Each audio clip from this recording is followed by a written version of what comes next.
Welcome back to the channel and welcome back to another UFC fight prediction video. In this video, I'll be predicting the full card of fights for UFC 316, Dvalishvili versus O'Malley 2. So, yeah. Let's get into the prediction. So, first fight on card we have in the welterweight division, we got Chaos Williams versus Albert Tadavi. So, I don't say, yeah. Tad Evosian, Tadovians. Yeah, I'm just gonna say Albert. Yeah, Chaos Williams versus Albert. I butchered the name. It is what it is. But yeah, in this fight right here, I got Chaos Williams high confidence to beat Albert. I was gonna say Albert to beat Albert. Yeah, to beat that guy. Yeah, Albert don't really seem like he has anything for Chaos Williams. He kind of been brought on short notice to be like a lamb to slaughter. I don't feel like he has really any areas that really threaten Chaos Williams. I think Chaos Williams will be too big, too strong, too explosive, and I think he'll be able to put Albert out in the first round. So, in this one, I have Chaos Williams via first round TKO. Now, to our next fight, we have in the lightweight division, we got Salkilld versus Ashmouz. And how do I feel about this one right here? Is I'm going average confidence, Salkilld to beat Ashmouz. Yeah, I just feel like Salkilld is just the better overall fighter. He's the better grappler. I think he's a better striker. Better combinations. I feel like Ashmouz might have more power, but Salkilld has much cleaner combinations. I think he sets his takedowns much better. Pacing's better. I think has a big punch, but I don't think he paces himself that well or has his best gas tank or the best work rate. I think, again, Salkilld has more technique in every area, in my opinion, and is the more polished fighter, and I think he'll be able to what do you better put Ashmouz? I think Ashmouz has shown pretty tough. He's tough. He's gritty. So I think Ashmouz will be able to make it to a decision here. He's very tough in game, and I think he will make a competitive fight. I just think Salkilld will just be sharper.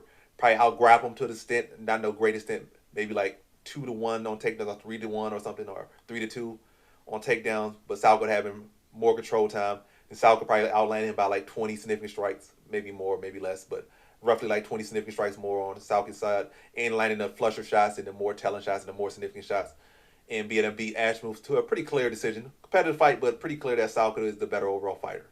So in this one, I got Salkilld via decision. Now to our next fight, we have in the light heavyweight division, we got Murzakanov versus Ribeiro. And how do I feel about this one right here? Is I'm going average confidence, Murzakanov to beat Ribeiro. And outside of cardio, I think Murzakanov has pretty much has every other advantage. And also, Ribeiro does have power, so it's a fight. You could catch someone, it could be like that, and it could be night-night. But I think Murzakanov is the better grappler. I think he's the better striker here. And I think he's smart and economical with his shots. He's on a tear right now, and I think he's going to lose that streak to Ribeiro. I see Murzakanov knocking Ribeiro out in the first round. It's been much more tactical with his strikes, where Ribeiro will be looking for big explosive kicks, big explosive punches. And Murzakanov is going to pick his shots much better and be able to line Ribeiro up and put him out in the second round. So in this one, I have Murzakanov via second round TKO. All right, now to our next fight, we have Yu versus Saragih in the featherweight division. How do I feel about this one right here? I'm going low confidence Yu to beat Saragih. And yeah, I'm never going to go too confident in fighters that I'm saying for the first time, especially from the Asian circuit. The Asian circuit hasn't been particularly great for many years. Again, we have had some great talent come out of every 1 out of 100 or whatever. But for the most part, they haven't been producing such great talent. So yeah, I ain't gonna be like, oh, this guy is gonna certainly do this. He could definitely liable to get fried checked here, but I think he wins this one. I just think he's the much more well-rounded fighter, especially seeing how bad Saragih looked in his last fight in the grappling department. I think Yu being a much more well-rounded fighter is going to definitely look to exploit him in that area and, make it an easier night for him. So I definitely think he's willing to strike, but he's definitely going to be looking to set up the takedowns off his striking, get Saragih down and sub him. And I'll say second round sub for Ju Sang Yu. So in this one, I have Ju Sang Yu via second round submission. Now to our next fight, we have in the heavyweight division, we got Sergey Spivac versus Cortes-Acosta.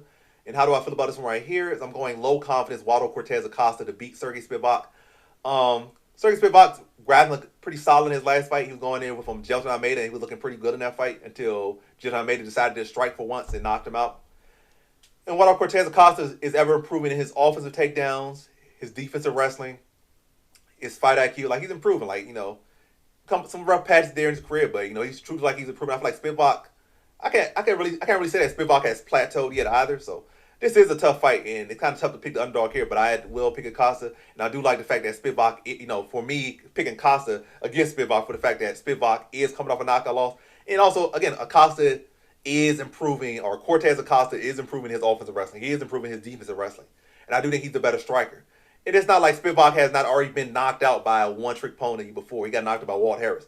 But again, I think Acosta is showing that improvement. He's showing that hunger. And I think he can go further. I think Spivac hasn't really plateaued as far as skill-wise, but I feel like career-wise, he kind of plateaued. Like, if he would have beat Almeida, that would have been something big. But ultimately, look, good start. Very rough, abrupt ending. But, yeah, sometimes stuff like that just kind of is marked. Yeah, this is your ceiling. Like, you're never going to be that elite fighter. Like, you lost to Tom Aspinall. You lost to, didn't he lose to Derek Lewis at one point, didn't he? I think. Did he? But, yeah, pretty much every time he had that step up, he lost. I mean, he beat Derek Lewis. I'm getting him mixed up with Tybora. But, yeah, I guess he did win one time against one different striker. But, yeah, I like Acosta coming in here against Spivac, coming off a knockout loss where he took a lot of damage. And I think Waldo Cortes-Acosta is going to be able to address the grappling. I still think it's going to be a tough fight. But I think it's going to be similar to the Jelton Almeida fight where Spivac will have some success early with the grappling. Working takedowns, working behind the strike, combining those, trying to wall and stall, trying to make the takedown. But I think ultimately Waldo Cortes-Acosta will be able to get back to his feet, get some space, and then I think once he gets some space and land some damage, I think Spivac's going to start to wilt underneath that damage. And I see Waldo Cortes-Acosta stopping him in the second round. So in this one, I got Waldo Cortes-Acosta via second round TKO. Now to our next fight, we have in the women's flyweight division, we got Ariane Lipski de Silva versus Wang. And how do I feel about this one right here? Is I'm going average confidence Wang to beat Ariane Lipski de Silva. I think Wang is a much more lethal striker.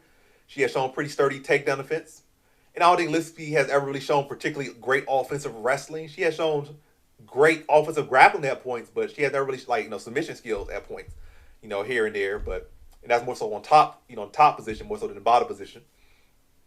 But yeah, I think Wang will be able to address the grappling of Ariane Lipski de Silva, and I think she'll be able to put the pressure on her and put the volume on her. It's not like de Silva's a notably big hitter. She does got power, and also even more important, she's not really a big counter striker either. So I think Wang's going to be able to push her on the back foot and be effective and stay on that front foot for the majority, if not the entirety of the fight, applying pressure and damage to de Silva. And I think she puts de Silva out in the first round via TKO. So in this one, I got Wang via first round TKO. Now to our next fight, we have in the flyweight division, we got Bruno Silva versus Joshua Van. And how do I feel about this one right here? Is I'm going average confidence Joshua Van to beat Bruno Silva. And yeah, Bruno Silva's coming off a fight where he took a lot of damage and got stopped. And even prior to that, the fight, I don't know, did he win like 2 fights or he won 1 fight? I think he came off a long absence. He beat Cody Durden, but he was getting hurt, rocked, getting controlled by Cody Durden, and then he rallied and knocked Cody Durden's mouthpiece out. But Cody Durden was definitely up on him in that fight, and he took a lot of damage in that fight despite winning in a big way. And then in his last fight, he took a lot of damage in a big way in a loss that he got TKO'd in. I think Joshua Van has a lot of steam on him right now. Bruno Silva, confident, probably a little bit shaky right now, coming off the fight. And Joshua Van does employ a very similar style, a lot of pressure. He has good takedown, good scramble ability, as he showed in the last fight. He has good cardio. Again, he's young. He's hungry. Got a lot of cardio. He can do a lot of combinations, put a lot of pressure. And I think it's all going to be issues for Bruno Silva. Bruno Silva's power is going to be an issue early. The threat of the takedown might be a little issue early. But again, Joshua Van has shown good ability to defend takedowns, get back to his feet very quick. And he has done pretty well against elite grapplers. So I think he can address Silva's grappling, which I don't think is the biggest part of his game. And again, apply that pressure, make those body shots in, and give him that BTA, belt to butt or whatever. Put that pressure on him, make some combinations in, not let Silva breathe, and just stalk him down, jab him up, mix him, hit him with those body shots, body, head, mixing them up. And then, yeah, just pressure, volume, intensity, break Silva down. And I also think Silva will be more susceptible given how his last fight ended. So once he starts to feel that in his head, this is feeling like the same exact fight, he's going to start to mentally check out and check out of the fight. So he'll be even quicker to, again, check out of the fight. So, but yeah, I'll say Joshua Van via second round TKO. I don't think Joshua Van is really like a first round finisher. He just takes some build up. And I think he really, as the fight goes on, he gets better and better. So That intensity is going to be good in the first round, but it's going to ramp up like 2 times in that second round. And Silva just not going to be able to keep up. And he's going to be wearing damage from the first round anyway. So in this one, I got Joshua Van via second round TKO. How many fights we got left? Now to our next fight. We have in the bantamweight division. Our first fight on the main card, we got Mario Bautista versus Patchy Mix, the former Bellator bantamweight champion. So Mario Bautista versus Patchy Mix. How do I feel about this one right here? I'm going low confidence Patchy Mix to beat Mario Bautista. We'll see if the level in UFC, or at least the championship level of not PFO, of Bellator is where it doesn't match up with the UFC level. But he's obviously not a champion or nothing. But he's a pretty high level fighter. Definitely got some good steam on a good streak, good well-rounded fighter, and a good test. He's not a guy that don't have no grappling, so that would be an easy fight with Mix. He's not a guy that don't have no striking, that would be easy fight Mix. Bautista's a well-rounded fighter as well. Has good cardio, has good fight IQ, and he's improving, and he's hungry, and this is a big spot for him. But I'll go Patchy Mix, low confidence here. I think Patchy Mix is a much better wrestler. I also do like this for Patchy Mix, that's just his 3 rounds, so he can be a little more aggressive with his grappling and not feel like, had to extend himself so much. But yeah, I think Patchy Mix will be able to mix up with Bautista on the feet, and I think he'll be able to beat Bautista everywhere. I think he'll be able to beat Bautista on the feet and on the ground, but particularly on the ground. I think he'll be able to mix up with him on the feet. Again, no pun intended, no play on names because his name is Mix, but mix up on the feet, mixing the takedowns, good competitive first round, but Mix, winning the striking, winning the takedowns, winning control time, getting the feel for Bautista. Then the second round, Mix getting a little bit more free. I think he's gonna let it go, his hands go a little bit more on the feet, hurt Bautista on the feet or drop him, fall him to the ground, take his back, rear naked choke, second round sub for Patchy Mix here. So in this one, I got Patchy Mix via second round submission. Now to our next fight, we have in the welterweight division, we got Vicente Luque versus Kevin Holland. And how do I feel about this one right here? I'm going average confidence Kevin Holland to beat Vicente Luque. I think Vicente Luque had a little bit of vintage fights last time. He had a bit of a vintage performance in his last fight. But I think Kevin Holland at this point is just a much better fighter. And I think at this weight class, this is just not the style he loses to. I think Vicente Luque is a solid striker. He's a solid offensive fighter, but he has always been very weak defensively and also very chinny, susceptible to getting rocked in the first round, susceptible to getting knocked out. At first he was just susceptible to getting rocked. It wasn't really getting knocked out. But he has taken a couple of knockout losses, like Jeff Neal and what's the other fight? Jeff Neal and Buckley most recently. Had a good little vintage fight in his vintage performance in his last fight, but yeah, I just think Kevin Holland will be too sharp, too much of a sniper, and I just think Luque is too easy to hit. And it's not like Kevin Holland has to come in, like Luque is like a combination puncher, like inside puncher type of guy. Again, when he is able to get in on the inside and stuff, or you got to come into him. But Holland has a good jab. He has a lot of length. He has a lot of kicks. And he has good long punches. He has good jab, good straight. He has a good MMA boxer. And having that length advantage and being as crafty as he is.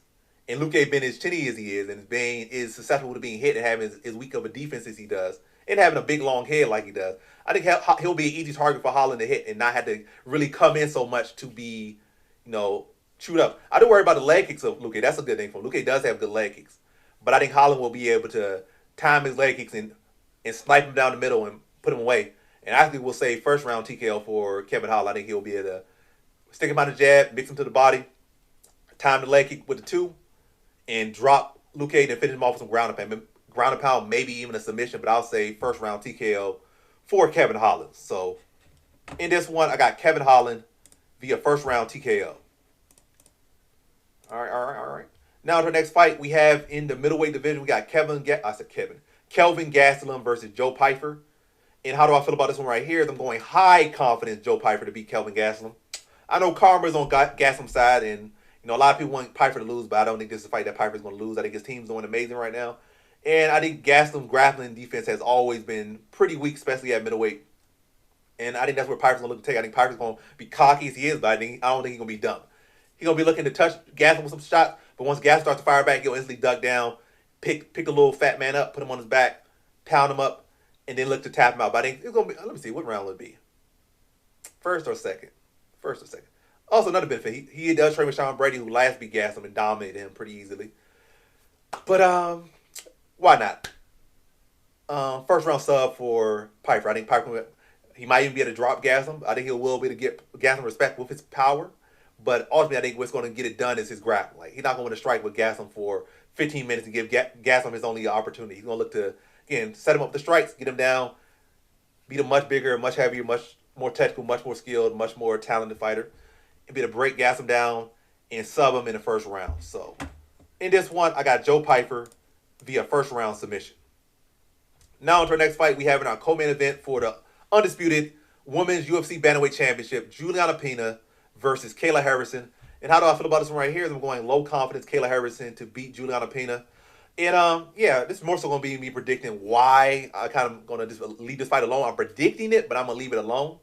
And it's because, first off, Kayla Harrison cuts a lot of weight to make this weight class. I think when she was fighting at 155, I think that was her best weight class in PFL or whatever. Yeah, PFL.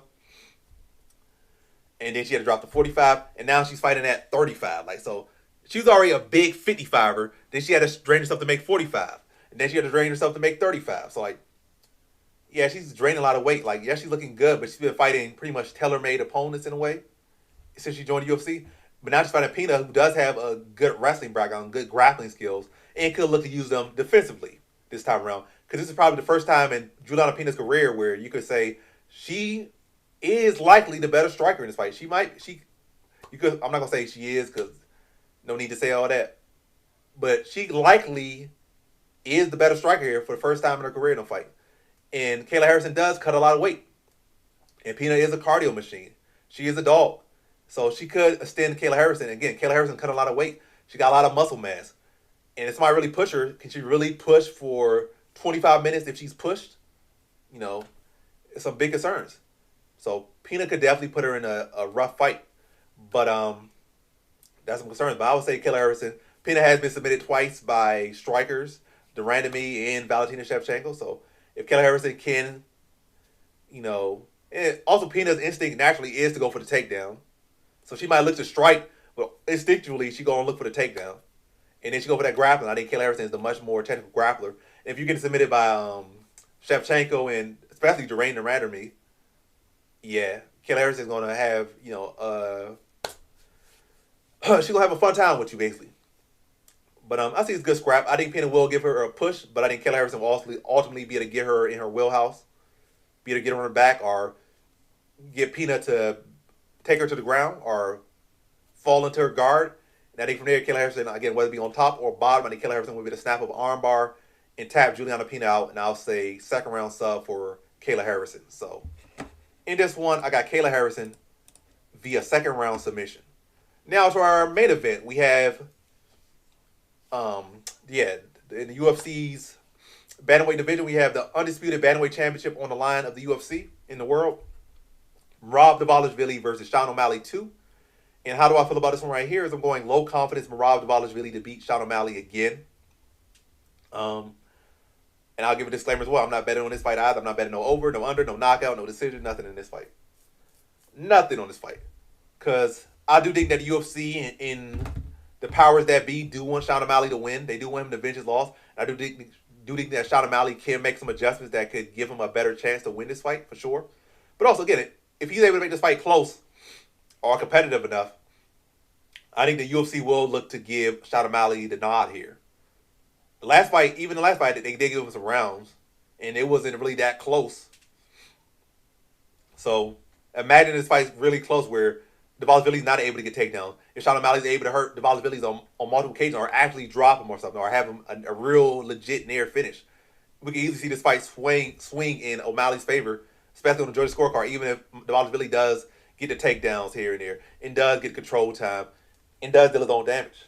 But if O'Malley's able to defend better, get back to his feet better, and able at least to deal some decent damage in a lot of these rounds, or enough of these rounds, we could see a controversial decision going O'Malley's way. So it's a lot of different factors here. And Dvalishvili, we know he's a decision fighter, so it just seems like no matter which way this fight ends for Dvalishvili, he's going to end by decision. Well, as far as if he wins, if Dvalishvili wins, it seems it's one route. He's going to win by decision. So Dvalishvili does win, in the way which he does win is by decision. So in his best case scenario, it's got to be like a real clear decision for him to feel comfortable. But if it's a close fight, they're definitely going to be, some concern that they're going to want Sean O'Malley to win. They're going to try to give it to Sean O'Malley.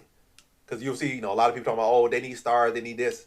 And Rob is cool and all. He's getting a lot of Instagram views and stuff like that. He's, the diehards love him, but he's not really a casual fan favorite, to be honest. So, got to be concerned about that. But other than that, yeah, I'm going to Dvalishvili. Low confidence, not betting no money on this fight at all.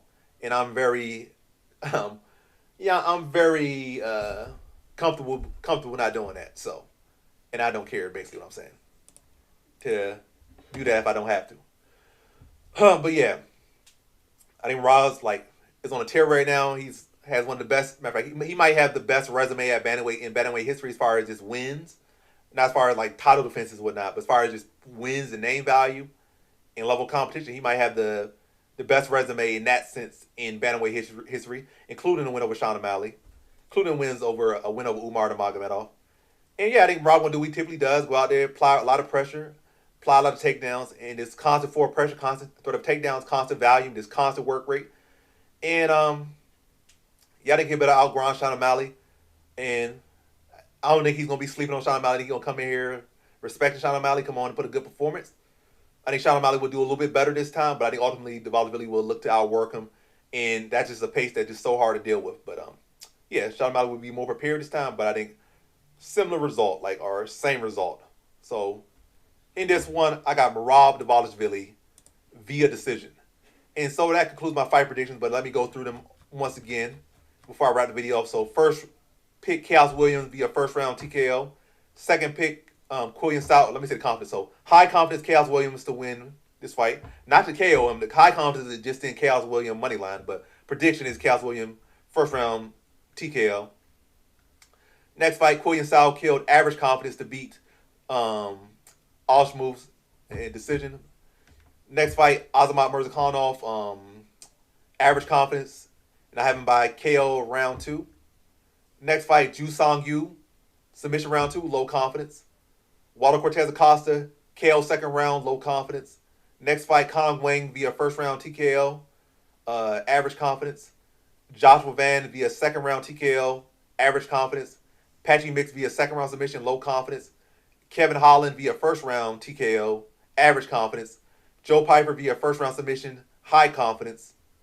Kayla Harrison via submission round 2, low confidence. And last but not least, Merab Dvalishvili via decision, low confidence.